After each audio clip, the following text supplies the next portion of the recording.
ഇവിടെ എഴുതി കിട്ടിയ ഒരു ചോദ്യം ഞാൻ ഇവിടെ വായിക്കുകയാണ്. അപ്പോഴേക്കും അടുത്ത ചോദ്യങ്ങൾ ചോദിക്കാനുള്ള ആളുകൾ ഇവിടെ ഈ സീറ്റിലേക്ക് വന്നിരിക്കുക, ഫ്രണ്ടിലേക്ക് വന്നോളൂ. ഇവിടെ കിട്ടിയൊരു ചോദ്യം ഞാൻ അതുപോലെ വായിക്കുകയാണ്, അവരെഴുതി അതുപോലെ.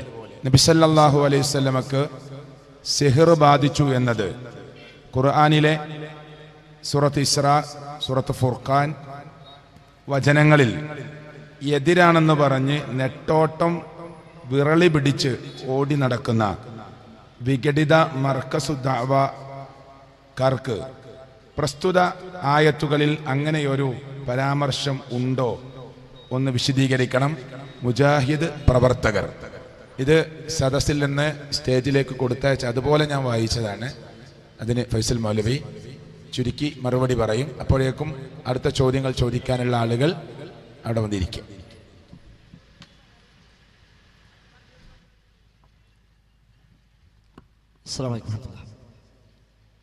ഏതായാലും മറുപടിക്ക് മുമ്പ് ചെറിയൊരു കാര്യം എന്നെയും നിങ്ങളെയും ഒക്കെ ഓർമ്മപ്പെടുത്താനുള്ളത്, മതം എന്നത് ഗുണകാംക്ഷയാണ്. അതുകൊണ്ട് നമ്മുടെ ചോദ്യമാണെങ്കിലും ഉത്തരമാണെങ്കിലും ഒക്കെ പദപ്രയോഗങ്ങൾ ഏറെ പ്രാധാന്യമുള്ളതാണ്. ചോദ്യകർത്താവിൻ്റെ വികാരമായിരിക്കാം ഒരു പക്ഷേ അതിൽ പല പ്രയോഗങ്ങളും പ്രയോഗിക്കാൻ അവരെ പ്രേരിപ്പിച്ചത്.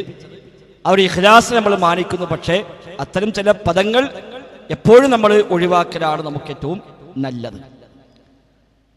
പ്രവാചകൻ സ്വല്ലല്ലാഹു അലൈഹി വസല്ലം തങ്ങൾക്കെതിരെ യഹൂദികൾ സിഹ്ർ ചെയ്തു.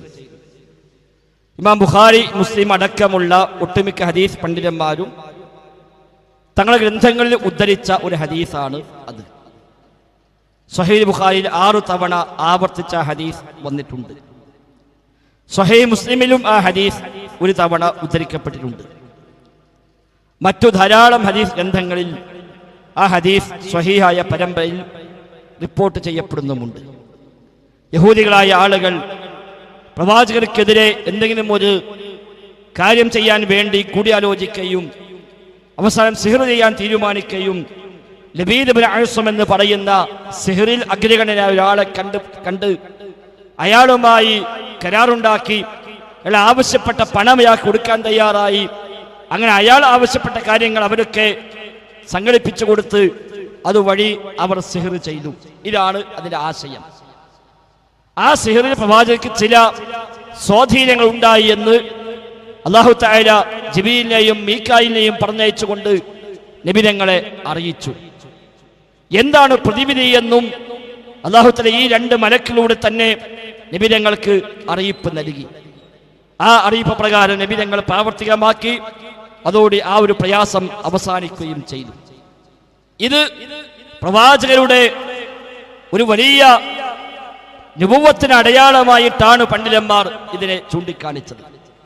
ഇത് ഖുർആൻ എതിരാണ് എന്ന് പറഞ്ഞില്ലെന്ന് മാത്രമല്ല, അലാമാത്തുൻ നുബുവ, ഇമാം ബൈഹഖി റഹിമഹുല്ലാഹ് ഒരു കിതാബുണ്ട്, ദലായിലുൻ നുബുവ എന്ന കിതാബിന്റെ പേര്. അഥവാ നബിതങ്ങൾ നബിയാണ് എന്നതിനുള്ള തെളിവുകൾ മാത്രം ക്രോഡീകരിച്ച ഒരു ഗ്രന്ഥമാണ് ദലായിലുൻ നുബുവ. നബിയുടെ പ്രവാചകത്വത്തിന് തെളിവായി ചൂണ്ടിക്കാണിക്കാവുന്ന ജീവിതത്തിലെ സംഭവങ്ങളെ ഹദീസ് വെച്ചുകൊണ്ട് അദ്ദേഹം അതിൽ പഠിപ്പിക്കുകയാണ്. ആ ദലായിലുൻ നുബുവയിൽ ഇമാം ബൈഹഖി ഈ ഹദീസ് കൊണ്ടുവന്നു. നബിയുടെ നുബുവത്തിന് പ്രവാചകത്വത്തിന് തെളിവായിക്കൊണ്ട് നബിക്കെതിരെ സിഹ്ർ ചെയ്തുവെന്ന സംഭവത്തെ ഇമാം ബൈഹഖി കൊണ്ടുവരുന്നു. അതെങ്ങനെ തെളിവാവുക?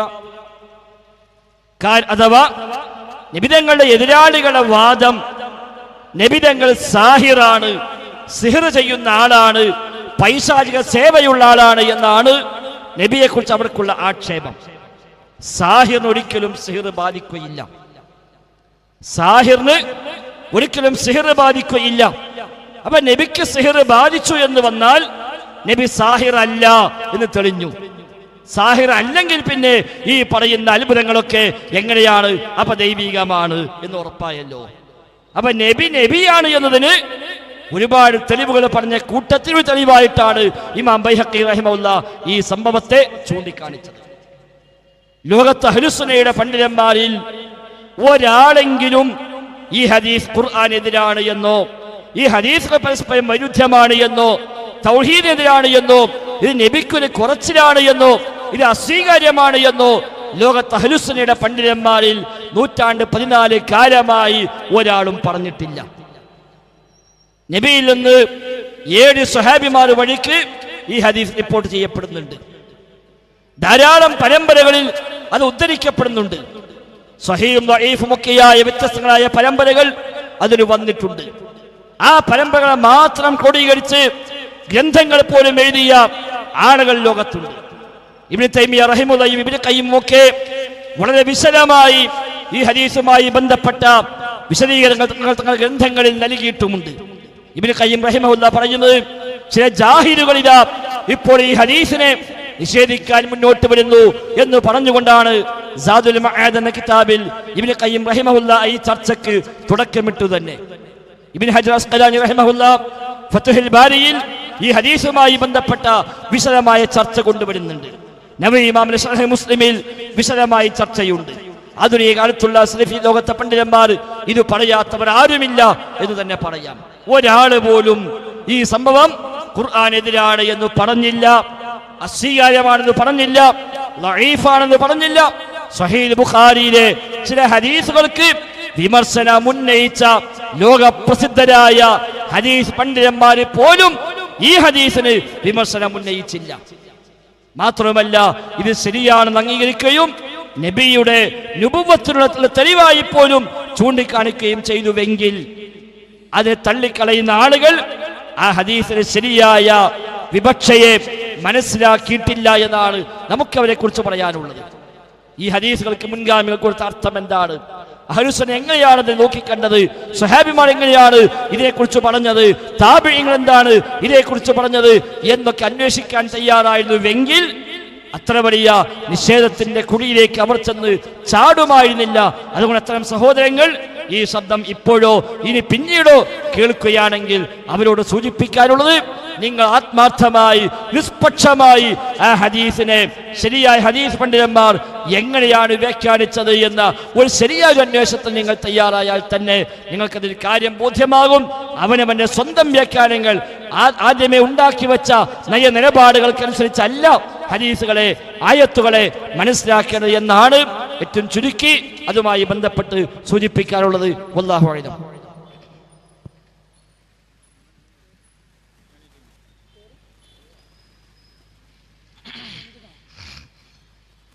അസ്സലാമു അലൈക്കും വറഹ്മത്തുള്ളാഹി. ഇവിടെ ഒരു ചോദ്യം ചോദിക്കണമെന്ന് വിചാരിച്ച് വന്നതല്ല, പക്ഷേ ഇവിടെ ചോദിച്ചു കഴിഞ്ഞാൽ എനിക്കും കേൾക്കുന്ന ആളുകൾക്കും ഉപകരിക്കുമെന്ന് വിചാരിച്ച് ചോദിക്കുകയാണ്. ഒരു പഠിതാവാണ്. അനുവദിക്കുമെങ്കിൽ 3 ചോദ്യം ചോദിക്കാൻ ആഗ്രഹിക്കുന്നുണ്ട്. അതല്ല എങ്കിൽ ഒരു ചോദ്യത്തിൽ അവസാനിപ്പിക്കാം. ഒന്നാമതായി ചോദിക്കാനുള്ളത്, നമ്മുടെ പള്ളികളിൽ അധികമായി കാണപ്പെടുന്ന ഒരു സംഭവം അഥവാ വിത്റിലെ കുനൂത്ത് സാധാരണയായി കാണപ്പെടാറുണ്ട്. അപ്പോൾ അതിനെക്കുറിച്ച് എൻ്റെ പഠനത്തിൽ എനിക്ക് ചെറിയ രൂപത്തിൽ മനസ്സിലായത്, പ്രവാചകൻ സല്ലല്ലാഹു അലൈഹി വസല്ലമ ഹസൻ ഇബ്നു അലി റളിയല്ലാഹു അൻഹുവിനെ പഠിപ്പിച്ചു കൊടുക്കുന്ന ഒരു സംഭവം സുനൻ അബീ ദാവൂദിൽ കാണാൻ കഴിയുന്നുണ്ട്. അതോടൊപ്പം തന്നെ പ്രവാചകൻ സല്ലല്ലാഹു അലൈഹി വസല്ലമ തന്നെയും കുനൂത്ത് ഓതി എന്നുള്ളത് സുനൻ ഇബ്നു മാജ അതിലും കാണാൻ സാധിക്കുന്നുണ്ട്. പക്ഷെ അതിൽ വ്യത്യസ്ത അഭിപ്രായമുണ്ട് എന്നാണ് മനസ്സിലാക്കാൻ സാധിച്ചത്. എന്നാൽ ഇമാം അൽബാനി റഹ്മഹുല്ല അദ്ദേഹം അത് സ്വഹീഹായി രേഖപ്പെടുത്തിയതും മനസ്സിലാക്കാൻ സാധിക്കുന്നുണ്ട്. അപ്പോൾ ഒന്നാമതായി ഈ ഒരു കാര്യത്തെക്കുറിച്ച് വ്യക്തമാക്കി തന്നാൽ ഉപകാരമായിരുന്നു എന്ന് സൂചിപ്പിക്കാം. ഓക്കെ, അൽഹംദുലില്ലാഹ്. വിത്തറിലെ ഖുനൂത്തുമായി ബന്ധപ്പെട്ടതാണ് ഉന്നയിക്കപ്പെട്ട ചോദ്യം. മുസ്ലിം ലോകത്ത് പഴയകാലം മുതൽ 3 നിലപാടാണ് വിത്തറിലെ ഖുനൂത്തുമായി ബന്ധപ്പെട്ട് ഉള്ളത്. ഒരു നിലപാട് വർഷം മുഴുവനും വിത്തറിലെ ഖുനൂത്ത് സുന്നത്താണ് എന്ന നിലപാടാണ്. മറ്റൊന്ന് റമദാനിൽ 2ാമത്തെ പകുതിയിൽ മാത്രമാണ് സുന്നത്തുള്ളത്, അല്ലാത്ത സമയത്ത് സുന്നത്തില്ല പക്ഷെ അനുവദനീയമാണ് എന്ന നിലപാടാണ്. 3ാമത്തെ നിലപാട് ഏതു സമയത്തും അത് അനുവദനീയമാണ് എന്ന നിലപാടുമാണ്.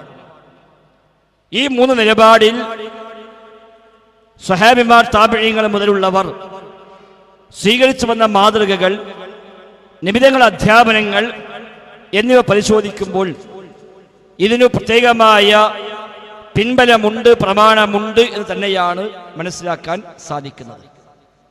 ചോദ്യകർത്താവ് തന്നെ സൂചിപ്പിച്ച ഹദീസ്, ഹസൻ ഇബ്നു അലി റളിയല്ലാഹു അൻഹു, നബിയുടെ പേരക്കുട്ടി, അലിയുടെ മകൻ ഹസൻ, അദ്ദേഹം പറയുന്നു, അല്ലമനി റസൂലുള്ളാഹി സ്വല്ലല്ലാഹു അലൈഹി വസല്ലമ കലിമാത്തിൻ അഖൂലുഹുന്ന ഫിൽ വിത്ർ. വിത്റിൽ പ്രാർത്ഥിക്കുവാനായി റസൂലുള്ളാഹി സ്വല്ലല്ലാഹു അലൈഹി വസല്ലമ എനിക്ക് ചില വചനങ്ങൾ പഠിപ്പിച്ചു തന്നു. ഇമാം തിർമിദി, അബൂദാവൂദ്, നസായി, ഇബ്നു മാജ എന്നിവരെല്ലാം ഈ ഹദീസ് റിപ്പോർട്ട് ചെയ്യുന്നുണ്ട്. വിത്റിൽ പ്രാർത്ഥിക്കുവാനായി നബി തങ്ങൾ എനിക്ക് ചില വചനങ്ങൾ പഠിപ്പിച്ചു തന്നു. എന്നാൽ ആ ദുആ അദ്ദേഹം പറഞ്ഞു, അല്ലാഹുമ്മ ഹ്ദിനി ഫീമൻ ഹദൈത വആഫിനി ഫീമൻ ആഫൈത എന്ന് തുടങ്ങുന്ന പ്രാർത്ഥന അദ്ദേഹം പറയുകയും ചെയ്തു. ഇതാണ് ഈ വിഷയത്തിൽ ഒന്നാമതായി എല്ലാവരും തെളിവായി പറയുന്ന ഒന്നാമത്തെ പ്രമാണം ഈ വചനമാണ്. നബിതങ്ങൾ എനിക്ക് പഠിപ്പിച്ചു തന്നു എന്ന് ഹസൻ ഇബ്നു അലിയുടെ ആ പ്രയോഗം. നബിതങ്ങൾ പഠിപ്പിച്ചു കൊടുത്താൽ അത് സ്വാഭാവികമായും ദീനായി മാറി, സുന്നത്തായി മാറി, സംശയമേതുമില്ല. ഇതാണ് ഇതിലെ ഒന്നാമത്തെ തെളിവ്. ആ തെളിവിന്റെ സ്ഥാനത്തിലാണ് മുസ്ലിം ലോകത്ത് ഖുനൂത്ത് ന്യായമാണ്, ഒന്നുകിൽ അത് അനുവദനീയമാണ്, അല്ലെങ്കിൽ സുന്നത്താണ് എന്ന അഭിപ്രായം പറഞ്ഞത്. ആ രണ്ടഭിപ്രായമേ ഉള്ളൂ. ബിദ്അത്താണ് എന്ന് ഖുനൂത്തിനെ കുറിച്ച് ആരും അങ്ങനെ ലോകത്ത് പറഞ്ഞതായി ശ്രദ്ധയിൽ വന്നിട്ടില്ല. ഒറ്റപ്പെട്ട ചില പണ്ഡിതന്മാർ എവിടെ പറഞ്ഞിട്ടുണ്ടെന്നല്ലാതെ അങ്ങനെ പ്രാമാണികരായ ആരും അങ്ങനെ പറഞ്ഞതായി എൻ്റെ ശ്രദ്ധയിലില്ല. അല്ലാഹു അഅലം. അപ്പൊ അവരൊക്കെ പറഞ്ഞ ഒന്നുകിൽ സുന്നത്താണ്, അല്ലെങ്കിൽ അത് അനുവദനീയമാണ്. ഇനി അത് ഏതൊക്കെ സമയത്തും വേണം, കൊല്ലം മുഴുവനും വേണോ, റമദാനിൽ മാത്രമാണോ, റമദാൻ തന്നെ ആദ്യം മുതൽ അവസാനം വരെ വേണോ, അല്ല 15 ശേഷമാണോ എന്നൊക്കെ ഉള്ളതിൽ പല സ്വഹാബിമാരും പല താബിഈകളും ഈ സംഗതിയെ പ്രാവർത്തികമാക്കിയതിന്റെ അടിസ്ഥാനത്തിലാണ് ആ അഭിപ്രായ വ്യത്യാസങ്ങൾ വന്നിട്ടുള്ളത്. ഇബ്നു മസ്ഊദിനെ പോലുള്ള ആളുകൾ റമദാൻ മുഴുവനായും ഖുനൂത്ത് നിർവഹിക്കാറുണ്ടായിരുന്നു എന്ന് കാണാൻ കഴിയുന്നു. അലി റളിയല്ലാഹു അൻഹു റമദാൻ 15 ശേഷം വിത്റിൽ ഖുനൂത്ത് നിർവഹിക്കുമായിരുന്നു എന്നാണ് വന്നിട്ടുള്ളത്. കൂടുതൽ സ്വഹാബിമാരിൽ നിന്നും കൂടുതൽ താബിഈങ്ങളിൽ നിന്നും ഉദ്ധരിക്കപ്പെടുന്നത് റമദാൻ 15 ശേഷം അവർ ചെയ്തുവെന്നാണ്. അതാണ് പൊതുവെ വന്ന അഭിപ്രായങ്ങളിൽ ഭൂരിപക്ഷാഭിപ്രായം. ഈ വിഷയത്തില് മുസ്ലിം ലോകത്തെ മൊത്തം അഭിപ്രായങ്ങൾ എടുത്താൽ ഭൂരിപക്ഷ പണ്ഡിതന്മാരുടെ അഭിപ്രായം റമദാൻ 15 ശേഷം അത് പ്രത്യേകമായ സുന്നത്തുണ്ട്, അല്ലാത്ത സമയത്തൊക്കെ ചെയ്യാം, ചെയ്യാതിരിക്കാം എന്നാണ് പൊതുവെ മറ്റുള്ളവരൊക്കെ അതിൽ പറഞ്ഞു കാണുന്നത്. ഭൂരിപക്ഷ അഭിപ്രായം ആ നിലക്കാണ് കാണാൻ സാധിക്കുന്നത്. എന്നാൽ ചില പണ്ഡിതന്മാർ റമദാൻ 1 മുതൽ തന്നെ നിർവഹിക്കാം, ഇബ്നു മസ്ഊദിനൊക്കെ ആ ഒരു മാതൃക പിൻപറ്റിക്കൊണ്ട് റമദാൻ മുഴുവനായും അങ്ങനെ ചെയ്താൽ നല്ല കാര്യമാണ് എന്ന് പറയുന്നു. ഇബ്നു തൈമിയ്യ റഹിമഹുല്ലാഹ് തന്റെ ഫതാവൽ കുബ്രയിൽ ഈ 3 അഭിപ്രായങ്ങൾ മുദ്രിച്ച ശേഷം അതെല്ലാം ജംഅ് ചെയ്തുകൊണ്ട് ഇബ്നു തൈമിയ്യ പറയുന്നു, ഈ വിഷയത്തിൽ ഒരു വിശാലതയുണ്ട്. ഒരു റമദാനിൽ 15 ശേഷം ഖുനൂത്ത് നിർവഹിക്കുന്നുവെങ്കിൽ ഫഹുവ ഹസനുൻ, അത് നല്ല കാര്യമാണ്. ഒരു റമദാൻ 1 മുതൽ നിർവഹിക്കുന്നുവെങ്കിൽ ഫഹുവ ഹസനുൻ, അതും നല്ല കാര്യമാണ്. ഒരാൾ വർഷത്തിൽ ഏത് സമയത്ത് ഖുനൂത്ത് നിർവഹിക്കുന്നുവെങ്കിൽ അതും നല്ല കാര്യമാണ്. ഒരാൾ ഖുനൂത്ത് നിർവഹിച്ചില്ല, അതും ഒരു നല്ല കാര്യം, അതും ആക്ഷേപിക്കാൻ വകുപ്പുള്ളതല്ല എന്ന് എല്ലാത്തിനും ഒരു ന്യായമുള്ള, എല്ലാത്തിനും അനുവാദമുള്ള വിശാലതയുള്ള വിഷയമാണ് എന്ന് ഫതാവൽ കുബ്രയിൽ ഇബ്നു തൈമിയ്യ റഹിമഹുല്ലാഹ് ഈ അഭിപ്രായങ്ങളെ എല്ലാം വെച്ചുകൊണ്ട് അദ്ദേഹം ഫത്വ നൽകിയതായി കാണാനും സാധിക്കുന്നു. ഏതായാലും നബിയിൽ നിന്ന് വന്നത് ഹസൻ ഇബ്നു അലിയോട് പറഞ്ഞ ഈ ഒരു അധ്യാപനമാണ്. നബി തങ്ങൾ വിത്റിൽ ഖുനൂത്ത് ഓതുമായിരുന്നു എന്നൊരു റിപ്പോർട്ട് വന്നിട്ടുണ്ട്, ചോദ്യകർത്താവ് സൂചിപ്പിച്ച പോലെ തന്നെ. അത് രണ്ടും വെച്ചുകൊണ്ടാണ് അത് പ്രത്യേകം സുന്നത്താണെന്ന് പറഞ്ഞവർ അങ്ങനെ പറഞ്ഞത്. ഏതായാലും ചെയ്യാൻ പാടില്ല എന്നോ ബിദ്അത്താണ് എന്നോ ലോകത്ത് അംഗീകരിക്കപ്പെടുന്ന ആരും തന്നെ അങ്ങനെ പറഞ്ഞതായി ശ്രദ്ധയിൽ വന്നിട്ടില്ല. മാത്രമല്ല KM മൗലവി റഹിമഹുല്ലാഹ്, മുജാഹിദ് പ്രസ്ഥാനത്തിൽ KNMന്റെ ഒന്നാമത്തെ പ്രസിഡന്റാണ് KM മൗലവി. അദ്ദേഹത്തിന്റെ ഫത്താവയിൽ പോലും KM മൗലവിയുടെ ഫത്തവകൾ എന്ന പുസ്തകത്തിൽ തന്നെ KM മൗലവി റഹിമഹുല്ലാഹ് ഈ വിത്തല ഖുനൂത്തുമായി ബന്ധപ്പെട്ട് ഈ നിലയ്ക്ക് സംസാരിച്ചത് നമുക്ക് അവിടെ കാണാനും സാധിക്കുന്നുണ്ട്. അതാണ് ഈ വിഷയത്തിൽ ചുരുക്കി അവതരിപ്പിക്കാനുള്ളത്. വല്ലാഹു അഅലം.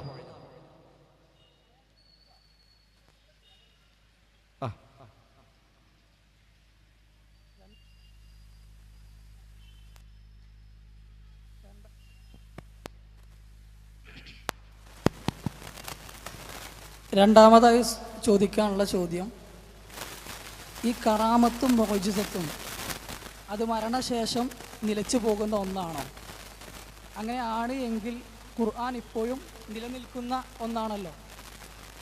അപ്പോൾ അതോടൊപ്പം തന്നെ അല്ല എങ്കിൽ എന്തുകൊണ്ട് സമസ്തക്കാർ പറയുന്ന, നമ്മുടെ നാട്ടിൽ സമസ്തക്കാർ പറയാറുള്ള റബീഅത്ത് ബിൻ കഅബിൽ അസ്ലമി എന്ന സ്വഹാബി പ്രവാചകൻ സല്ലല്ലാഹു അലൈഹി വസല്ലമയോട് സ്വർഗത്തിലെ സാമീപ്യം ചോദിച്ചതായി നമുക്ക് കാണാൻ കഴിയും.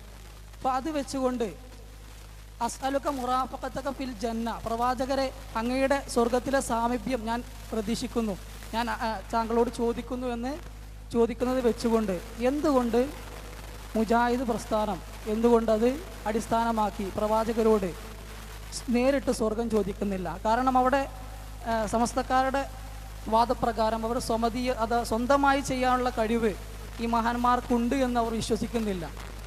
അപ്പോൾ സ്വന്തമായി ചെയ്യാനുള്ള കഴിവില്ല എന്ന് വിശ്വസിച്ചിട്ടാണ്, എല്ലാം അള്ളാഹു കൊടുത്ത കഴിവാണ് എന്ന് വിശ്വസിച്ചുകൊണ്ടാണ് അവർ ഈ ചോദ്യം ചോദിക്കുന്നത്. അപ്പോൾ ഈ ഹദീസ് അടിസ്ഥാനത്തിൽ അങ്ങനെ ചെയ്യുകയാണ് എങ്കിൽ അതെങ്ങനെ തെറ്റാകും? ഇനി മുജാഹിദുകൾ സാധാരണ പറയാറുള്ള ഇത് ദുആഇനാണ്, ഇത് പ്രാർത്ഥനയാണ് ഇവിടെ ഉദ്ദേശിച്ചത് എന്ന് ഇബ്നുൽ മുൻദിർ റഹ്മഹുല്ലക്കെ ഉദ്ധരിച്ചതായി അറിയാൻ സാധിച്ചു.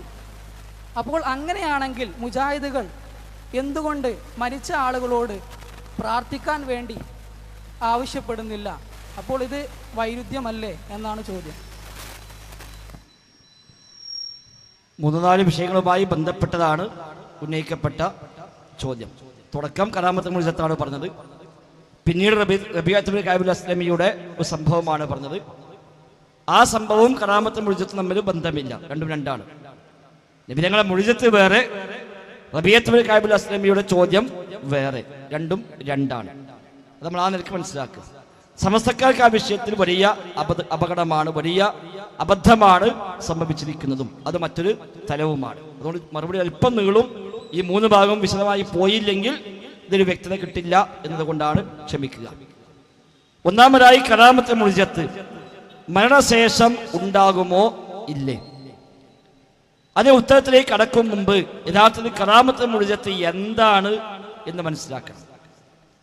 മരണം ജീവിതം എന്നത് കറാമത്തെ മുഅ്ജിസത്തിൽ ഒരു വലിയ ഘടകമല്ല. അത് മുസ്ലിം ലോകത്തിൽ അഭിപ്രായ വ്യത്യാസങ്ങൾ ഉണ്ട് ആ വിഷയത്തിൽ. മരിച്ചാലും കറാമത്ത് നിലനിൽക്കുമെന്ന് പറഞ്ഞവർ, ഇല്ലെന്ന് പറഞ്ഞവർ ഒക്കെ നമുക്ക് പണ്ഡിത ലോകത്ത് കാണാൻ കഴിയും. പക്ഷേ കറാമത്ത് എന്ന് പറഞ്ഞാൽ ആദരവ് എന്നാണ് അർത്ഥം. മുഅ്ജിസത്ത് എന്ന് പറഞ്ഞാൽ അശക്തമാക്കുന്നത് എന്നുമാണ് അർത്ഥം ഭാഷാപരമായിട്ട്. അഥവാ അല്ലാഹു തആല അവന്റെ അടിമയിലൂടെ നടപ്പാക്കുന്ന അസാധാരണ കാര്യങ്ങൾ എന്ന് വേണമെങ്കിൽ നമുക്ക് നമ്മുടെ ഭാഷയിൽ പറയാം. ലോകത്ത് അല്ലാഹു തആല ഏതു കാര്യം നടപ്പാക്കുന്നത് അല്ലാഹു വെച്ച ഒരു സാധാരണ വ്യവസ്ഥയുടെ അടിസ്ഥാനത്തിലാണ്. ഒരു സാധാരണ വ്യവസ്ഥ. ഇപ്പൊ ഈ മൈക്ക് ഓണാക്കിയാലേ ഈ സംസാരം അങ്ങോട്ട് കേൾക്കുകയുള്ളൂ, അത് സാധാരണ വ്യവസ്ഥയാണ്. എന്നാൽ ഈ വ്യവസ്ഥ ഇല്ലാതെ ഈ ശബ്ദം ലോകത്തെവിടെയും എത്തിക്കുക, അത് സാധാരണ വ്യവസ്ഥ ഇല്ല, അതിനപ്പുറത്താണ്. അങ്ങനെ ഒരാൾ ശബ്ദം എത്തിയാൽ അത് മുഅ്ജിസത്തായി. ഇബ്രാഹിം നബി സ്വല്ലല്ലാഹു അലൈഹി വസല്ലം അല്ലാഹു പറഞ്ഞു, ഈ ജനങ്ങളെ ഹജ്ജിനായി വിളിക്കണം. ഇബ്രാഹിം ഇസ്ലാം പറഞ്ഞു, റബ്ബേ ഞാൻ വിളിച്ചാൽ എങ്ങനെയാണ് ആളുകളിലേക്ക് എത്തുക? അല്ലാഹു പറഞ്ഞു, നീ വിളിച്ചോ, ഞാൻ എത്തിക്കാം. വഅദ്ദിൻ ഫിന്നാസ് ബിൽ ഹജ്ജ്. അതുപ്രകാരം ഇബ്രാഹിം നബി സ്വല്ലല്ലാഹു അലൈഹി വസല്ലം വിളിച്ചു. ആ വിളി അല്ലാഹു തആല ലോകത്തിലേക്ക് പലരേക്കും അത് എത്തിച്ചു. വിളിച്ചത് ഇബ്രാഹിം നബിയാണ്, എത്തിച്ചത് അല്ലാഹുവാണ്. അതാണ് മുഅ്ജിസത്ത്. വിളിച്ചത് ഇബ്രാഹിം നബി, അത് വ്യവസ്ഥയാണ്. വായ തുറന്ന് നാവ് കൊണ്ട് വിളിച്ചു, അതൊരു വ്യവസ്ഥയാണ്. പക്ഷെ ഇബ്രാഹിം നബി ഇസ്ലാം എന്നൊരു മനുഷ്യൻ വിളിച്ചാൽ ആ ശബ്ദം എത്തുന്ന ഒരു പരിധിയുണ്ട്. അതാണ് അദ്ദേഹം പറഞ്ഞത്, റബ്ബേ ഞാൻ വിളിച്ചിട്ട് എന്ത് കാര്യം, അത് എവിടെ എത്താൻ? അല്ലാഹു പറഞ്ഞു, ഞാൻ എത്തിച്ചു കൊള്ളാം. അത് മുഅ്ജിസത്താണ്. ആ മുഅ്ജിസത്ത് ഇബ്രാഹിം നബിയുടെ കഴിവാണോ? അല്ല. കാരണം ഇബ്രാഹിം നബി സ്വല്ലല്ലാഹു അലൈഹി വസല്ലമക്ക് ഈ കൽപ്പന അല്ലാഹു കൊടുക്കുമ്പോൾ അദ്ദേഹം നബിയാണ്, അദ്ദേഹം ഖലീലാണ്, മുഅ്ജിസത്തുള്ള ആളാണ്, വഹയുള്ള ആളാണ്. എന്നിട്ടും അദ്ദേഹം ചോദിച്ചെന്താ, റബ്ബേ ഞാൻ വിളിച്ചാൽ എങ്ങനെ എത്തും? അല്ലാഹു പറഞ്ഞു, നീ വിളിച്ചോ, ഞാൻ എത്തിക്കാം. അപ്പൊ തനിക്ക് മുഅ്ജിസത്തുണ്ട് എന്ന് ബോധ്യമുണ്ടായിട്ടും എന്റെ ഈ ശബ്ദം എത്തുകയില്ലല്ലോ എന്ന് അദ്ദേഹം ചോദിക്കുന്നു. കാരണം എന്താ? വ്യവസ്ഥ പ്രകാരം എത്താൻ വഴിയില്ല. അല്ലാഹു എത്തിച്ചു. ആ എത്തിച്ചതാണ് മുഴിജത്ത്, വിളിച്ചതല്ല മുഴിജത്ത്. വിളിച്ചതല്ല മുഴിജത്ത്, ആ വിളി എത്തിയതാണ് മുഴിജത്ത്. ആ മുഴിജത്തിന്റെ പിന്നിൽ പ്രവർത്തിക്കുന്ന ഇബ്രാഹിം ഇസ്ലാമയല്ല, അള്ളയാണ്. അതുകൊണ്ടാണ് ഹജ്ജിന് പോകുമ്പോൾ ലബ്ബൈക് അല്ലാഹുമ്മ ലബ്ബൈക്, അല്ലാഹുവേ നിന്റെ വിളിക്ക് ഞാൻ ഉത്തരം ചെയ്യുന്നു. ഇബ്രാഹിം നബിയെ താങ്കളെ വിളിക്ക് ഉത്തരം ചെയ്യുന്നു എന്നല്ല തൽബിയത്ത്, അല്ലാഹുവേ നിന്റെ വിളിക്ക് ഉത്തരം ചെയ്യുന്നു. മൂസാ നബിയുടെ മുഴിജത്താണ് വടി താഴെയിട്ടാൽ സർപ്പമായി മാറുക, ആ സർപ്പത്തെ പിടിച്ചാൽ വീണ്ടും വടിയായി മാറുക. വടി താഴെ ഇടുക എന്നത് വ്യവസ്ഥയാണ്, അത് മുഴിജത്തല്ല. ഒരു വടി താഴെ ഇടൽ മുഴിജത്തല്ല, ആർക്കും ചെയ്യാൻ പറ്റും. വടി താഴെ ഇടുമ്പോൾ സർപ്പമായി മാറുക അത് മുഴിജത്താണ്, അത് വ്യവസ്ഥയില്ല. ഒരു വടി നിലത്തിട്ടാൽ പാമ്പായി മാറും, അങ്ങനെ വ്യവസ്ഥ ഉണ്ടോ? ഇല്ല. അതുകൊണ്ട് വടി ഇട്ടത് മൂസാ നബി, ആ വടിയെ പാമ്പാക്കിയതോ അല്ലാഹു തആല. അല്ലാഹു തആല മൂസാ നബിയോട് പറഞ്ഞു, അൽഖിഹാ യാ മൂസാ, അല്ലയോ മൂസാ വടി നീ താഴെ ഇടുക. ഫഅൽഖാഹാ, അദ്ദേഹം ഇട്ടു. ഫൈദാ ഹിയ ഹയ്യത്തുൻ തസ്ആ, അപ്പോഴത് ഓടുന്ന സർപ്പമായി മാറി. മൂസാ നബി ഇസ്ലാം ഇട്ടു, സർപ്പമായി മാറിന. മൂസാ നബി സർപ്പമാക്കി മാറ്റിനല്ല പറഞ്ഞില്ല. വടിയെ പാമ്പാക്കി മാറ്റിയത് മൂസാ നബി അല്ല, വടി താഴെ ഇട്ടത് മൂസാ നബിയാണ്, പാമ്പാക്കിയതല്ലയാണ്. നീ അതിനെ പിടിച്ചോ, ഞാൻ വീണ്ടും വടിയാക്കി മാറ്റാം. ഖാല ഖുദ്ഹാ വലാ തഖഫ് സനുഈദുഹാ സീറത്തഹൽ ഊലാ, നീ അതിനെ പിടിച്ചോ, പേടിക്കേണ്ടതില്ല, ഞാൻ അതിനെ പഴയ അവസ്ഥയിലേക്ക് മാറ്റിത്തരാം. നീ അതിനെ പിടിച്ചോ, ഞാൻ മാറ്റിത്തരാം എന്നാണ്. ഒരു പാമ്പിനെ പിടിക്കുക മുഴിജത്താണോ? അല്ല. ഒരു പാമ്പിനെ പിടിക്കുക മുഴിജത്തല്ല. ധൈര്യമുണ്ടെങ്കിൽ ആർക്കും പിടിക്കാം. ആകെയുള്ള പ്രശ്നം ഭയം മാത്രമാണ്. അത് അല്ലാഹു പറഞ്ഞു, ഖുദ്ഹാ, നീ പിടിച്ചോ, വലാ തഖഫ്, നീ പേടിക്കണ്ട. അപ്പൊ പാമ്പിനെ പിടിക്കൽ മുഴിജത്താണോ? അല്ല. എന്നാൽ പാമ്പിനെ പിടിക്കുമ്പോൾ ആ പാമ്പ് വീണ്ടും വടിയായി മാറുക മുഴിജത്താണോ? മുഴിജത്താണ്. ആ പാമ്പിനെ വടിയാക്കി മാറ്റിയത് മൂസാ നബിയാണോ? അല്ല, അള്ളയാണ്. അതാണ് ഖുദ്ഹാ, നീ പിടിച്ചോ, ഞാൻ മാറ്റിത്തരാം. സനുഈദുഹാ, ഞാൻ മാറ്റിത്തരാം. അപ്പൊ മുഴിജത്ത് കറാമത്തിൽ പ്രവർത്തിക്കുന്നവൻ അല്ലാഹു തആലയാണ്. നമ്മുടെ സാധാരണ പ്രവൃത്തിയിൽ പ്രവർത്തിക്കുന്നവർ നമ്മളാണ്, സൃഷ്ടിക്കുന്നവൻ അള്ളയാണ്. ഇപ്പൊ ഞാൻ സംസാരിക്കുക എന്ന ഈ പ്രവൃത്തി ചെയ്യുന്നത് ആരാ? ഞാനാണ്. സംസാരം എന്നത് എന്നിൽ സൃഷ്ടിക്കുന്നവനാരാ? അല്ലാഹു തആലയാണ്. അതാണ് വ്യത്യാസം. സംസാരം എന്നിൽ സൃഷ്ടിക്കുന്ന ഖാലിഖ് അല്ലാഹ്, ആ സംസാരം ചെയ്യുന്ന ഫാഇല്, പ്രവർത്തിക്കുന്നവൻ ഞാൻ. എന്നാൽ കറാമത്ത് മുഴിജത്തിൽ ഖാലിഖ് അല്ലാഹ്, ഫാഇലും അല്ലാഹ്, സൃഷ്ടിക്കുന്നവനും അല്ലാഹ്, അത് ചെയ്യുന്നവനും അല്ലാഹ്. ആരുടെ കയ്യാൽ ഉണ്ടായോ അവർക്കതിൽ പ്രത്യേകിച്ച് റോളൊന്നുമില്ല. അതുകൊണ്ടാണ് മുഴിജത്ത് കറാമത്തിന് നിർവചനം പറയുമ്പോൾ പണ്ഡിതന്മാരൊക്കെ പറഞ്ഞത് അംറുൻ ഖാരിഖുൽ ലിൽ ആദതി യദ്ഹറു അലാ യദി മുദ്ദഇ അന്നുബുവ്വതി. മുഴിജത്ത് എന്ന് പറഞ്ഞാൽ പ്രവാചകത്വം വാദിക്കുന്ന ആളുടെ കയ്യാൽ വെളിവാകുന്ന അസാധാരണ കാര്യങ്ങൾ, അദ്ദേഹം ചെയ്യുന്ന കാര്യങ്ങൾ എന്നല്ല, അദ്ദേഹത്തിന്റെ കയ്യാൽ വെളിവാകുന്ന അസാധാരണ കാര്യങ്ങൾ. ആരാ വെളിവാക്കുന്നത്? അല്ലാഹു തആല. അപ്പൊ അള്ളയാണ് ചെയ്യുന്നത് എന്ന് സ്ഥിരപ്പെട്ട് കഴിഞ്ഞാൽ പിന്നെ ആള് ജീവിച്ചിരിക്കുന്ന കാലത്ത് ചെയ്താലും ശരി, ആളെ മരണശേഷം ഉണ്ടായാലും ശരി, അല്ലാഹു തആലയാണ് ഫാഇൽ. ആ വ്യക്തിക്ക് അതിൽ പങ്കില്ല. അതുകൊണ്ട് വ്യക്തിയുടെ കറാമത്തുണ്ടായാൽ ആ വ്യക്തിയോടല്ല തേടേണ്ടത്. ഒരു വ്യക്തിയുടെ മുഴിജത്തുണ്ടായാൽ ആ വ്യക്തിയോടല്ല തേടേണ്ടത്. ഒരു കറാമത്തെ മുഴിജത്തും അവരുടെ സഹായത്തേട്ടവും യാതൊരു ബന്ധവുമില്ല, രണ്ടും രണ്ടാണ്. ഒരാളെ കറാമത്തുണ്ടായി, ആ കറാമത്ത് കണ്ടു, എന്നാൽ ആ കറാമത്ത് ആരുടെ കയ്യാൽ ഉണ്ടായോ അയാളോടാണോ ചോദിക്കേണ്ടത്? അല്ല, അയാൾക്ക് അതിൽ പങ്കില്ല. ഫാഇൽ അയാളല്ല. ഫാഇൽ അയാളാണെങ്കിൽ അയാൾ ചോദിക്കാമല്ലോ. ഇപ്പൊ ഞാൻ ഇവിടെ സംസാരിച്ചു, ആ സംസാരം ഒരാൾക്ക് ഇഷ്ടപ്പെട്ടാൽ അയാൾക്ക് എൻ്റെ ഡേറ്റ് വാങ്ങാം. എന്തുകൊണ്ട്? ഇതിന്റെ ഫാഇൽ ഞാനാണ്. എന്നാൽ മൂസാ നബിയോട് വന്നിട്ട് എനിക്ക് വടിന്ന് പാമ്പാക്കി കാണിച്ചു ചോദിച്ചാൽ അത് കഴിഞ്ഞോളുന്നില്ല. അല്ലാഹു തആല എപ്പോഴാണോ ഇടാൻ പറയുന്നത് അപ്പോൾ ഇടും. അല്ലാത്തപ്പെട്ടാലോ കാര്യമൊന്നുമില്ല. ആ വടി കൊണ്ട് അടിച്ചപ്പോൾ സമുദ്രം പിളർന്നു. എപ്പോഴാ അടിച്ചത്? അള്ളാഹ് പറഞ്ഞപ്പോൾ നീ അടിച്ചോ എന്ന് പറഞ്ഞു, അപ്പോഴാ അടിച്ചത്. അതിന് മുമ്പ് അടിച്ചാലോ പിളരൂല. അതേ വടി കൊണ്ടടിച്ചപ്പോൾ കല്ലിൽ നിന്ന് 12 അരുവികൾ പൊട്ടി ഒഴുകി. എപ്പോഴാ അടിച്ചത്? അള്ളാഹിന്റെ കൽപ്പന വന്നപ്പോൾ. നിന്റെ വടി കൊണ്ട് നീ കല്ലിൽ അടിച്ചോ. ആ ഓർഡർ കിട്ടി പഠിച്ചു. അതിന് മുമ്പ് മൂസാ നബിക്ക് അറിയോ ഇതൊരു അടിച്ചാൽ വെള്ളം വരുന്നു? ഇല്ല. അടിച്ചാൽ വരുമോ? വരികയുമില്ല. അപ്പൊ ഈ കറാമത്തിന്റെയും മുഅ്ജിസത്തിന്റെയും ഫാഇൽ അള്ളയാണ്, ആ വ്യക്തിയല്ല. അതുകൊണ്ട് കറാമത്ത് കണ്ടാലും മുഅ്ജിസത്ത് കണ്ടാലും ശരി, അവരോട് സഹായം ചോദിക്കുക എന്നൊരു വകുപ്പുമായി യാതൊരു ബന്ധവുമില്ല. കറാമത്ത് മുഅ്ജിസത്ത് വേറെ, ഇസ്തിഗാസ വേറെ. അത് രണ്ടും തമ്മിൽ യാതൊരു ബന്ധവുമില്ല. നബി തങ്ങളുടെ മുഅ്ജിസത്തൊക്കെ കണ്ട സ്വഹാബിമാർ ജീവിതത്തിലെ എല്ലാ പ്രശ്നങ്ങൾക്കും നബിയോടാണോ തേടിയത്? അല്ല. നബി തങ്ങൾ പഠിപ്പിച്ചത് അങ്ങനെയാണോ? അല്ല. നേരെ മറിച്ച് നബി ഞങ്ങളെ പഠിപ്പിച്ച അങ്ങനെയാണ്. നീ ചോദിക്കുന്നുവെങ്കിൽ അള്ളാഹാണ് ചോദിക്കുക, സഹായം അർത്ഥിക്കുന്നുവെങ്കിൽ അള്ളാഹാണ് സഹായം അർത്ഥിക്കുക. അല്ല എനിക്ക് മുഅ്ജിസത്തുണ്ട് എന്നോട് തേടിക്കോളി എന്ന് പറഞ്ഞിട്ടില്ല. അതാണ് മുഅ്ജിസത്ത് കറാമത്തിൽ നമ്മൾ മനസ്സിലാക്കേണ്ടത്. രണ്ടാമത്തെ റബീഅത്ത് ബിൻ കഅബ് അസ്ലമിയുടെ സംഭവം ഞാൻ പറഞ്ഞത് മുഅ്ജിസത്തും കറാമത്തുമായി ബന്ധപ്പെട്ട ചോദ്യമേ അല്ല, അങ്ങനത്തെ വിഷയവുമല്ല. ഇമാം മുസ്ലിം റഹിമഹുള്ളയാണ് ആ ഹദീസ് റിപ്പോർട്ട് ചെയ്തത്. റബീഅത്ത് ബിൻ കഅബ് അസ്ലമി എന്ന സ്വഹാബിയുടെ പ്രത്യേകത, അദ്ദേഹം നബിതങ്ങൾക്ക് സേവനം ചെയ്യുന്ന ആളായിരുന്നു. സദാസമയം നബിന്റെ കൂടെ ഉണ്ടാകും.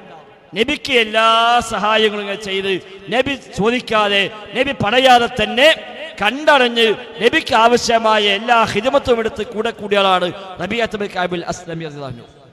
ഇശാസ്കാരം കഴിഞ്ഞ് നബി തങ്ങൾ വീട്ടിൽ കണ്ട് കിടക്കാൻ പോകുമ്പോൾ സലാം ചൊല്ലി പിരിയും. നബിയെ രാവിലെ കാണാം എന്ന് പറഞ്ഞ് റബീഅത്ത് ബിൻ കഅബ് പോരും, പിരിയും. പിരിഞ്ഞാലും റബീഅത്ത് ബിൻ കഅബ് പോകൂല എന്നാണ്.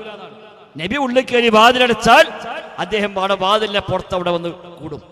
നബിക്ക് രാത്രി വല്ല ആവശ്യം വന്നാലോ, രാത്രി വല്ല അത്യാവശ്യത്തിന് നബി പുറത്തിറങ്ങിയാലോ അപ്പൊ എനിക്ക് സഹായം ചെയ്തു കൊടുക്കാമല്ലോ എന്ന നിലക്ക് നബിതങ്ങൾ പോലും അറിയാതെ, നബിയുടെ സമ്മതമില്ലാതെ നബിയുടെ വീടിന് പുറത്തവിടെ ആ വാതിൽപ്പടി അവിടെ കിടക്കും അദ്ദേഹം. അതാണ് റബീഅത്ത് ബിൻ കഅബ് അസ്ലമി എന്ന സ്വഹാബിയുടെ രീതി. അപ്പൊ ഇദ്ദേഹത്തിന്റെ ഈ ഒരു സ്നേഹവും ഈ ഒരു രീതിയും കണ്ടപ്പോൾ ഒരിക്കൽ നബിതങ്ങൾ പറഞ്ഞു, സൽ യാ റബീഅ, റബീഅ എനിക്ക് വല്ലതും വേണേ ചോദിച്ചോ, ഞാൻ തരാം.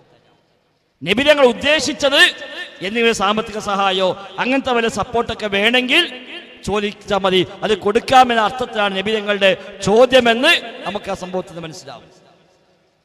അപ്പൊ അദ്ദേഹം പറഞ്ഞു, നബിയെ എനിക്ക് സാവകാശം വേണം. നബി ചോദിക്കാമെന്നാണല്ലോ, പെട്ടെന്ന് ചോദിച്ചിട്ട് എന്തെങ്കിലും പോയത്തിൽ പോയി ചാടണ്ട, ഒന്ന് ആലോചിച്ചിട്ട് ചോദിക്കാം. നബി ചാൻസ് എന്നതല്ലേ, എനിക്ക് ഒരു സാവകാശം വേണം. നബി ഞങ്ങൾ സാവകാശം കൊടുത്തു. അദ്ദേഹം ചെന്ന് ആലോചിച്ചു. അദ്ദേഹം പറയാണ്, ഞാൻ ആലോചിച്ചു, ദുന്യാവിൽ എന്ത് ചോദിച്ചാലും അതൊക്കെ കിട്ടിയാൽ അത് കുറച്ച് കഴിഞ്ഞാൽ നശിച്ചു പോകുമല്ലോ, അതുകൊണ്ട് എന്ത് ചോദിച്ചിട്ടും കാര്യം. അദ്ദേഹം പലതും ആലോചിച്ചു, അത് ചോദിച്ചാലോ, ഇത് ചോദിച്ചാലോ, മറ്റു ചോദിച്ചാലോ. അപ്പൊ അതൊക്കെ ചോദിച്ചാലും അതൊക്കെ കുറച്ചു കാലം കഴിഞ്ഞാൽ ഇല്ലാതാകൂലേ, എങ്കിൽ പിന്നെ പരലോകം ചോദിക്കാം. അവിടെയാണ് അദ്ദേഹം നബിയോട് പറഞ്ഞ, നബിയെ താങ്കളെ കൂടെ സ്വർഗത്തിൽ എനിക്കൊരുമിച്ച് കൂടണം. ഇമാം മുസ്ലിമിന്റെ റിവായത്തിൽ അസ്അലുക മുറാഫഖതക ഫിൽ ജന്ന, നബിയെ സ്വർഗത്തിൽ താങ്കളെ കൂടെ കൂട്ടുകാരനായി കൂടണമെന്നാണ് എനിക്ക് ചോദിക്കാനുള്ളത്. അത് തന്നെ ഇമാം മുൻദിരിയുടെ തർഗീബ് തർഹീബിലൊക്കെ വന്നത്, നബിയെ എനിക്ക് സ്വർഗത്തിൽ അങ്ങയോടൊപ്പം കൂടുവാനും നരകത്തിൽ രക്ഷപ്പെടുവാനും വേണ്ടി നബിയെ നിങ്ങൾ എനിക്ക് വേണ്ടി ദുആ ചെയ്യണം എന്നാണ്. അസ്അലുക അൻ തദ്ഉവല്ലാഹ, നബിയെ താങ്കൾ റബ്ബിനോട് ദുആ ചെയ്യണം എനിക്ക് വേണ്ടി, എനിക്ക് നരകത്തിൽ രക്ഷപ്പെടണം, സ്വർഗത്തിൽ നിങ്ങളെ കൂടെ കൂടുകയും വേണം. അതിനുവേണ്ടി നബിയെ നിങ്ങൾ എനിക്ക് വേണ്ടി പ്രാർത്ഥിക്കണം. അപ്പൊ നബി ഞങ്ങൾ പറഞ്ഞു, ഇന്നി ഫാഇലുൻ, ഞാൻ ചെയ്യാം. എന്താ ചെയ്യാന്ന് പറഞ്ഞത്? എനിക്ക് വേണ്ടി പ്രാർത്ഥിക്കണം എന്ന് പറഞ്ഞപ്പോ ഇന്നി ഫാഇലുൻ, ഞാൻ ചെയ്യാം. മറ്റൊരു റിപ്പോർട്ട് ഇമാം മുസ്ലിം റിപ്പോർട്ടിൽ പറഞ്ഞത്, ഫഅഇന്നി അലാ ദാലിക ബികസ്റത്തി സുജൂദ്, സുജൂദ് വർദ്ധിപ്പിച്ചുകൊണ്ട് നീ എന്നെ സഹായിക്കുക. എന്റെ കൂടെ കൂടണോ? ചെയ്യാനുള്ള പണി എന്താ? ധാരാളമായി നിസ്കരിക്കുക. അതാ സുജൂദ് വർദ്ധിപ്പിക്കൽ, നിസ്കാരം വർദ്ധിപ്പിക്കുക, ധാരാളമായി നിസ്കരിക്കുക. അങ്ങനെ നീ എന്നെ സഹായിക്കുക എന്ന് നബിതങ്ങൾ പറഞ്ഞുവെന്ന് ഇമാം മുസ്ലിമിന്റെ റിപ്പോർട്ടിൽ വരുന്നു. ഇത് നബിതങ്ങളും ഈ റബീഅയും തമ്മിലുണ്ടായ ഒരു സംസാരമാണ്. എന്തേ നമ്മൾ ഇനി അത് വെച്ചുകൊണ്ട് നബിയോട് ഇപ്പൊ സഹായം ചോദിക്കാന്ന് പറയാത്തത്? ഇത് വെച്ചുകൊണ്ട് ലോകത്തു സഹാബിയും നബി ഞങ്ങളുടെ വഫാത്തിന് ശേഷമോ നബിയുടെ അഭാവത്തിലോ നബിയുടെ സന്നിധിയിലോ ഇങ്ങനെ ചോദ്യം ചോദിച്ചിട്ടില്ല. ഇനി നമുക്കിത് ചോദിക്കാൻ പറ്റുമോ? നബി ഞങ്ങൾ വന്ന് നമ്മോട് പറയാണ് നിനക്കെന്താ വേണ്ടി ചോദിച്ചോ എന്ന് പറഞ്ഞാലോ നമ്മൾ ചോദിക്കാം. ശരി, നബി അങ്ങനെ വരുന്നില്ല, വരാൻ കഴിയില്ല. വഫാത്തോടു കൂടി ഈ ദുനിയാവിലേക്ക് വരാനുള്ള സംവിധാനങ്ങൾ അവസാനിച്ചു പോയി. അപ്പൊ റബീഅത്ത് ഇബ്നു കഅബിനോട് സംസാരിക്കുന്നതിന് നിനക്കെന്താ വേണ്ടി ചോദിച്ചോ എന്ന് പറഞ്ഞപ്പോഴാണ് ഈ ചോദ്യം ഉണ്ടായത്. സമാനമായി നമ്മളൊക്കെ ജീവിതത്തിൽ പലപ്പോഴും ചെയ്യുന്നില്ലേ? അപ്പൊ ഗൾഫിൽ നിന്ന് മകൻ വിളിക്കുക, പേരക്കുട്ടി വിളിക്കുക, വല്യപ്പ ഞാൻ അടുത്ത മാസം വരുന്നുണ്ട്, നിങ്ങൾക്ക് എന്താ വേണ്ടത്? വലിയ പറയും, മോനെ എനിക്കൊന്നും വേണ്ട, എനിക്ക് ഈമാൻ കിട്ടി മരിച്ചാൽ മതി, വേറൊന്നും വേണ്ട. എന്നാലും വല്യപ്പ എന്തെന്ന് പറയും, എനിക്കൊന്നും വേണ്ടടാ, ഈമാൻ കിട്ടി മരിക്കണം, അത് നിങ്ങൾ ദ്വാരിക്ക്, ഞാനും ദ്വാരിക്കാം എന്നാ പോലത്തെ സംസാരമാണ് യഥാർത്ഥത്തിൽ ഇവിടെ നടന്നത്. അതിനർത്ഥം അഞ്ചു പിന്നാളെ എഴുതിച്ചിട്ട് കുറച്ച് കഴിഞ്ഞ് വൈകാ കണ്ടോ വല്യപ്പ പേരക്കുട്ടിയോട് ഈമാൻ കിട്ടി ദ്വാരിക്കാൻ വേണ്ടി തേടിയിട്ടുണ്ട്, അവിടെ നമുക്കും തേടാം എന്ന് പറഞ്ഞ എങ്ങനെ ഉണ്ടാവും? അതാണ് യഥാർത്ഥത്തിൽ ഈ വിഷയത്തിൽ സംഭവിച്ചത്. അതാണ് റബീഅത്ത് ഇബ്നു കഅബ് അസ്ലമി നബിയോട് ആവശ്യപ്പെട്ടത്. ദുആ ചെയ്യാൻ പറഞ്ഞു, ഞാനത് ചെയ്യാമെന്ന് നബി പറയുകയും ചെയ്തു. അത് മുഅ്ജിസത്തിന്റെ അടിസ്ഥാനത്തിലോ കറാമത്തിന്റെ അടിസ്ഥാനത്തിലോ ഉണ്ടായ ചോദ്യവുമല്ല, ആ നിലക്കുള്ള വിഷയവുമല്ല. അതുകൊണ്ടാണ് നമ്മുടെ നാട്ടിൽ മുഅ്ജിസത്ത് കറാമത്ത് കേൾക്കുമ്പോഴേക്ക് ഇസ്തിഗാസ വരിക. മുഅ്ജിസത്ത് കറാമത്ത് വേറെ, ഇസ്തിഗാസ വേറെ, അത് രണ്ടും യാതൊരു ബന്ധവുമില്ല. മറിയം ബീവിയുടെ കറാമത്ത് നേർക്ക് നേരെ കണ്ടാലാണ് സക്കരിയ നബി അലൈഹിസ്സലാം. അദ്ദേഹം പറഞ്ഞെന്താ, ചെയ്തതെന്താ? ഹുനാലിക ദഅ സക്കരിയ റബ്ബ, സൂറത്ത് അലി ഇംറാൻ. മറിയം ബീവിയുടെ മുമ്പിൽ ഭക്ഷണം ഇങ്ങനെ വരുന്നതായി കാണുന്നു. എവിടുന്നാണ് മറിയം ഇതൊക്കെ?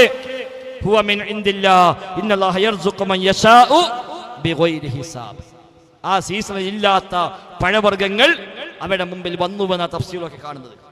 ഇത് എവിടുന്നാണ് മറിയം എന്ന് ചോദിക്കുമ്പോൾ പടച്ച റബ്ബിൽ നിന്നാണ്, അവൻ ഉദ്ദേശിക്കുന്നവർക്ക് കണക്കില്ലാതെ അവൻ കൊടുക്കും എന്ന് മറിയം ബീവി പറയുമ്പോൾ ആ കറാമത്ത് കണ്ണുകൊണ്ട് കണ്ട ആളാണ് സക്കരിയ നബി അലൈഹിസ്സലാം. അദ്ദേഹം ചെയ്തെന്താ? ഹുനാലിക ദഅ സക്കരിയ റബ്ബ. അത് കണ്ട മാത്രയിൽ അവിടെ വെച്ച് സക്കരിയ നബി അലൈഹിസ്സലാം അള്ളാഹിനോട് പ്രാർത്ഥിച്ചു. കറാമത്ത് കണ്ടപ്പോൾ അള്ളാഹിനെ മനസ്സിലായി, പടച്ചോനെ നീ മറിയം ഇത് അങ്ങനെ കൊടുക്കുന്നു, എനിക്കൊരു കുട്ടിയെ വേണമല്ല. അല്ല, മറിയം ബീവി ഇങ്ങനത്തെ കറാമത്തുണ്ടായിട്ടാണോ ഞാനിപ്പോൾ എടുക്കാറായിക്കാണ്ട് കുട്ടിയില്ലാതെ നടക്കുന്നത്, എനിക്ക് കുട്ടിയെ തരണം എന്ന് തേടിയിട്ടില്ല.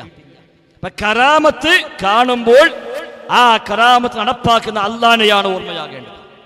മുഅ്ജിസത്ത് കാണുമ്പോൾ മുഅ്ജിസത്ത് നടപ്പാക്കുന്ന റബ്ബിനെയാണ് ഓർമ്മയാകേണ്ടത്. ആരുടെ കയ്യിലൂടെ ഉണ്ടായോ അവരോട് ചോദിക്കുക എന്ന രീതി ഇല്ല. മുഅ്ജിസത്ത് കറാമത്തും ഇസ്തിഗാസയും യാതൊരു ബന്ധവുമില്ല.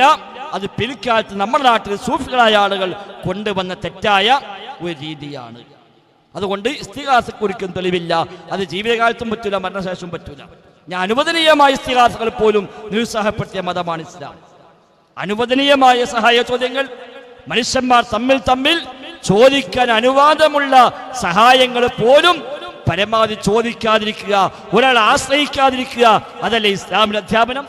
യാചന ഇസ്ലാമിൽ വലിയ ആക്ഷേപിക്കപ്പെട്ട കാര്യമാണ്. എന്തുകൊണ്ട്? ഒരാളെ മുമ്പിൽ കൈനീട്ടാൻ, ഒരു സൃഷ്ടിയോട് ആശ്രയിക്കേണ്ട, ഒരു സൃഷ്ടിയോട് ചോദിക്കേണ്ട, പരമാവധി സൃഷ്ടികളെ ആശ്രയിക്കാതെ പടച്ച റബ്ബ് തന്നതിൽ തൃപ്തിപ്പെടുക.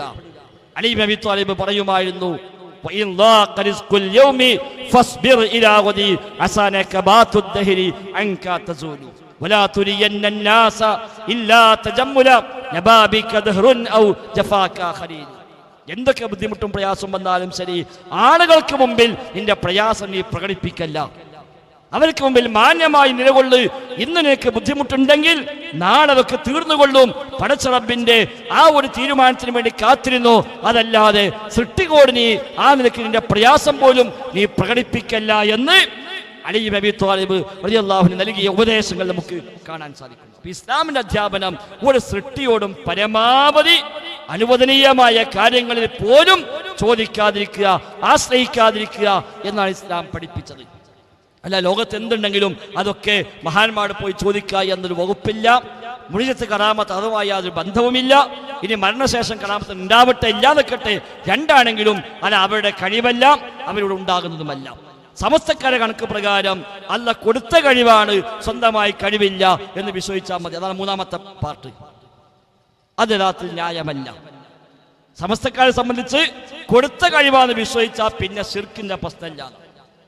അങ്ങനെയാണെങ്കിൽ പിന്നെ ലോകത്ത് ഒരാളിനും ശിർക്കില്ല എന്ന് പറയേണ്ടി വരും. അല്ല കൊടുക്കാത്ത കഴിവുണ്ട് എന്ന് ലോകത്ത് ആരെക്കുറിച്ചാണ് വിശ്വസിക്കുന്നത്? ഇല്ലല്ലോ. ലോകത്തെ എല്ലാവരും, ഏത് മതക്കാരും ഏത് ആദർശക്കാരും ഒക്കെ അവരൊക്കെ ലോകത്തിന്റെ സട്ടാവിനെ, ദൈവം തമ്പുരാനെ അംഗീകരിക്കുന്നവരാണ് മഹാഭൂരിപക്ഷം ആളുകളും. ഫിറഔന് പോലും ഒരു അള്ളാഹനെ അംഗീകരിച്ചാലാണ് ഖുർആൻ പറഞ്ഞത്. മക്കത്തെ മുശ്രിക്കീങ്ങൾ പോലും ലബ്ബൈക അല്ലാഹുമ്മ ലബ്ബൈക ലബ്ബൈക ലാ ശരീക ലക് ഇല്ലാ ശരീകൻ ഹുവ ലക് തംലികുഹു വമാ മലക എന്ന തൽബിയത്തുൽ ഇമാം മുസ്ലിം ഉദ്ധരിച്ച റിപ്പോർട്ടാണ്. അല്ലാഹ് കൊടുത്ത കഴിവേ ഉള്ളൂ, സ്വന്തമായി കഴിവില്ല എന്നായിരുന്നു അവരുടെ നിലപാട്. അവർ ചെയ്ത് ശിർക്കല്ല പറയേണ്ടി വരും. നബി തങ്ങൾ ശിർക്കുമായി ബന്ധപ്പെട്ട് പഠിപ്പിച്ച ഒരുപാട് വചനങ്ങൾ പരിശോധിച്ച് നോക്കുക.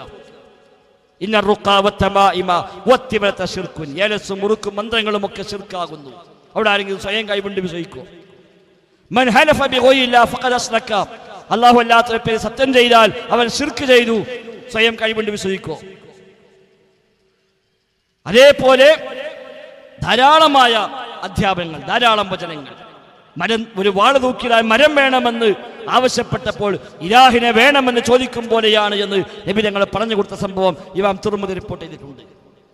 ആ മരത്തിന് സ്വയം കഴിവുണ്ട് എന്ന് സ്വഹാബിമാർ വിശ്വസിക്കുന്നു.